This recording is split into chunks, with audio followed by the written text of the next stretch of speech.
नमस्कार, एकल भारत देख रहे हैं आप। मैं हूं आपके साथ स्वप्निल वर्मा। एकल श्री राम कथा का आयोजन हो रहा है दिल्ली में और आज हमारे साथ एक खास मेहमान मौजूद है जो कि अतिथि बनकर आए इस कथा में।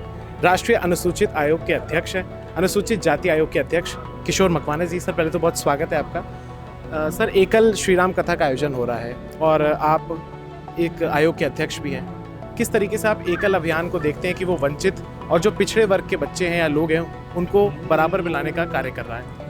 मेरा परम सौभाग्य है कि मैं आज यहाँ श्री राम कथा सुनने के लिए आया। पूज्य रमेश भाई ओझा भाई जी की कथा चल रही है और उसका उद्देश्य है, वो भी एक महान उद्देश्य है कि जो एकल विद्यालय है उसका रजत जयंती वर्ष है, तो इस वर्ष के माध्यम निमित्त बनाकर ये कथा का आयोजन हो रहा है। एकल विद्यालय का जो प्रकल्प है, उसका जो उद्देश्य है वो है जो शिक्षा से वंचित रह गए ऐसे हमारे वंचित समाज के जो बच्चे होते हैं उन क्षेत्रों में ऐसे स्थान पर एकालय विद्यालय चलता है। तो एकालय विद्यालय जो है, एकल विद्यालय जो है वो एक प्रकार से एक महान जो उद्देश्य है कि शिक्षा का दान कर रहा है। शिक्षा के माध्यम से ही समाज में परिवर्तन आता है और साथ साथ ये भी है कि एकल विद्यालय जो है ये केवल शिक्षा नहीं देता, शिक्षा के साथ साथ संस्कार भी देता है और सुसंस्कारित समाज ही समाज का एक आभूषण है। तो एकालय विद्यालय जो है वो शिक्षा संस्कार इस उद्देश्य को लेकर आगे बढ़ रहा है। तो ये जो एकल विद्यालय का जो उद्देश्य है, उसकी जो संकल्पना है वो समाज में और आगे बढ़े।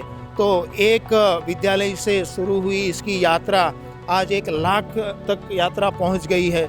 मतलब कि एकल विद्यालय का जो प्रकल्प है, उसका जो उद्देश्य है वो समाज को कितना स्वीकृत हुआ है, इस तरह उसकी कितनी मतलब ज़रूरियात है वो भी हमें ध्यान में लाता है। तो ऐसे एक महान उद्देश्य को लेकर जो एकल विद्यालय चल रहा है, उसका रजत जयंती वर्ष ये शुरू हुआ है। तो मैं भगवान प्रभु राम से प्रार्थना भी करता हूँ कि एकल विद्यालय का जो प्रकल्प है और फूले और समाज में प्रसारित हो, यही कामना है। सर, अंतिम प्रश्न, जो हमारे समाज के जो वर्ग के लोग हैं जिनके आप भी अध्यक्ष हैं, उनके आप बराबरी लाने के लिए कार्य लगातार कर रहे हैं, वो कौन सी महत्वपूर्ण चीज़ है सर जो उनके लिए ज़रूरी है ताकि वो समाज में हर वर्ग के बराबर आए और उनको भी समान अवसर मिले ताकि वो भी प्रगति कर सकें? डॉक्टर बाबा साहब आम्बेडकर ने कहा था कि शिक्षा ही जो ये समाज परिवर्तन या तो आपकी जो कोई मूलभूत समस्या है उसका समाधान शिक्षा में है। उन्होंने तो कहा था कि शिक्षा मतलब विद्या, शिक्षा मतलब डिग्री नहीं, विद्या।